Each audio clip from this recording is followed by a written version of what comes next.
Hi there everyone, Life DIY Josie here. Welcome back to my channel. Today is Thrifty Thursday when I do a throwback of one low budget idea every Thursday. You will need one cookie sheet from Dollar Tree. I'm also going to be using this dry erase magnetic planner. I got it from a Dollar Tree. And this one, I got an extra 2 pieces because they normally come in 10 in a pack. This is 12 in a pack, and this is by Sure Fresh. It also come in the round form because this one is kind of rectangular or squarish. You'll also need a marker and also my handy dandy glue gun. I'll be tracing the back of the containers onto this weekly plan magnetized calendar. So all in all 12, corresponding to the number of containers. Then I will be cutting with a sharp pair of scissors all those squares that I have marked out using the bottom of the container. And then I am trimming it to size using my handy dandy glue, light glue here.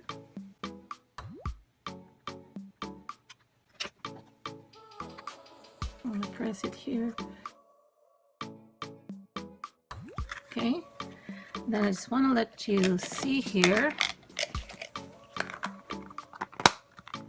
When you close this and it seals tight, this should be able to hang there without moving.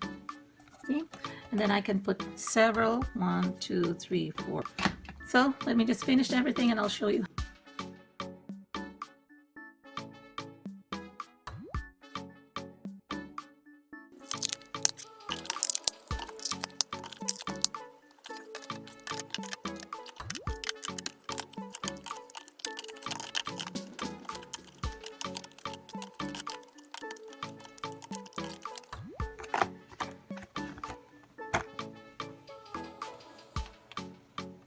So you could actually fit 2 more rows, okay, but I'm gonna put something here.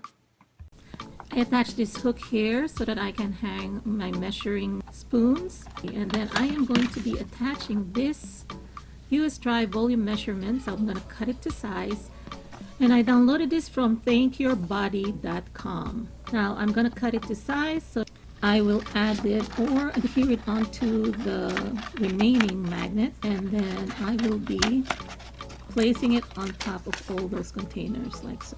Make sure that it fits. I'm going to be trimming it.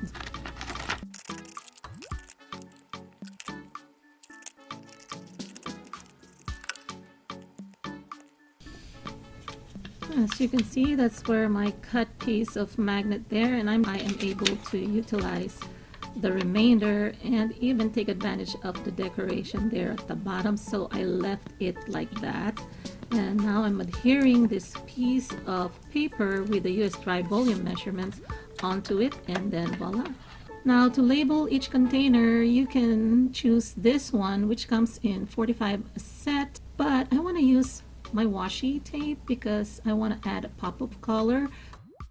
Before I forget, one thing about washi's, you can really have so much fun with washi's. You can actually decorate the trim with washi. You can make them all match. Very easy and inexpensive, and if you're tired of the style or if you messed it up for some reason, you can just remove it. So adding washi tapes actually add a puff of color, and it's a simple way. Instead of painting, it's also more economical and cleaner to work with. And with this, I can always change it for the season. It doesn't have to be always green. This is more spring-like in color, so that's why I've decided to use washi tapes instead of spray painting the border. As you can see, it is really working out well. It's so easy to apply as well. Also, the design will be more cohesive when I put the labels on the containers because then they all will match. And this color is also a color that is present in my kitchen, so it will all work and blend out.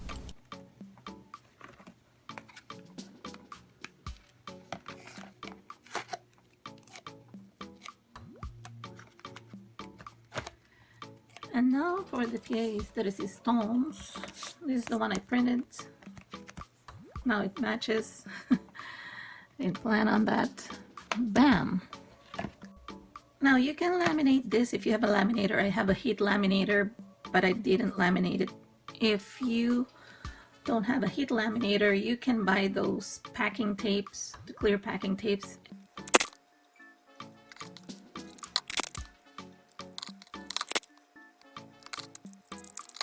So this is a good hack for you in case you want to laminate anything, especially the smaller applications. You don't need a heat laminator, you just need packing tape, the clear packing tape, to protect the paper. So this is where I'm going to be putting the ribbon. So I'm just gonna hot glue it here, and that should hold it. Now I just kind of eyeballed it. I don't really measure anything. I think this is enough. Then I'll let it dry. And I suggest, you know, put some more here so that it doesn't wobble too much. Okay, there we go. Let it dry, and then I am going to be hanging it with this inside the kitchen cabinet. Here it is, everybody, the finished product. It's inside our kitchen cabinet door. So I moved this one here because it appears that this is too long here, so I just moved it up here. So that's for the salt, the pepper. I haven't really filled them all up yet, but I just want to show you the finished product. Now you can opt also, if you don't want to put an extra hook here, because there's a hook on top already where I hung the ribbon, you can also put it here. Actually, I was thinking about putting it there and then putting you know, maybe 4 more, and I can remove this, but I think it's fine like this as well, so that they're corralled, they're all corralled in one place. So yeah, and this is another multi-purpose organizer, because you can use this also if you are a crafter and you want to keep those small items, your glitters, your sequins, your buttons, or those small ones, especially if you're making shakers and they come in different colors. You can use this. And if you are into nail art, if you want to use this also for organizing your acrylic nails and also the embellishments that you use for nail arts. And in your home office, this will be good also if you want to keep your paper clips, your push pins, those binder clips, and whatever small items that you have maybe that you don't want to lose and misplace. So I hope you enjoyed this video, everyone, and I'll see you again next week for another Thrifty Thursday. Bye!